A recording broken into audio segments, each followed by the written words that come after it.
உங்க வாடி எங்க இருக்க? அந்த வாரேங்க. உள்ள வேலையா இருந்தேன்.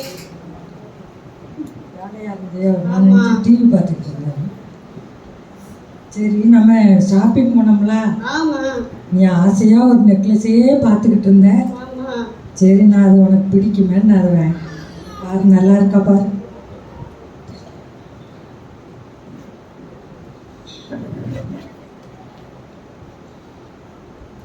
வாவ், சூப்பரா இருக்குங்க.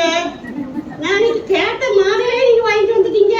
சார் பரவாயில்ல. நல்ல உள்ள பாசத்துல தான் அப்படியே வாங்கிட்டு நல்லா இருக்கா? செம செம சூப்பர்.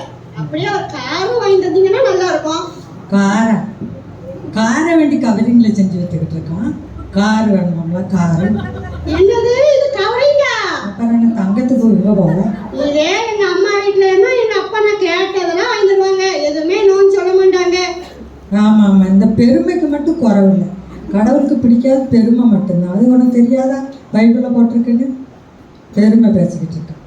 அப்பா நான் தகப்பன்கிட்ட மறந்துடணும். அப்படி சொல்லலைடி, பைபிள் நீ படிச்சியா இல்லையா? இந்த சங்கீதம் 45:10 சொல்லியிருக்கு, குமாரத்தியக்கு உன் செவியை சாய்த்து சிந்தித்துக்கொள், உன் தகப்பன் வீட்டையும் உன் ஜனத்தையும் மறந்து விடு அப்படின்னு. அது தெரியாம நீ பேசிக்கிட்டு இருக்க. பைபிள் படிக்கியா இல்லையா? சரி சரி சரி சரி. சரி, நான் கேட்கன்னு நினைச்சேன். அப்படி எப்படி உங்க அப்பா வீட்டில் என்னெல்லாம் வாங்கி கொடுத்தாங்க? அது சொல்லு, என்ன பயம் சொல்லு.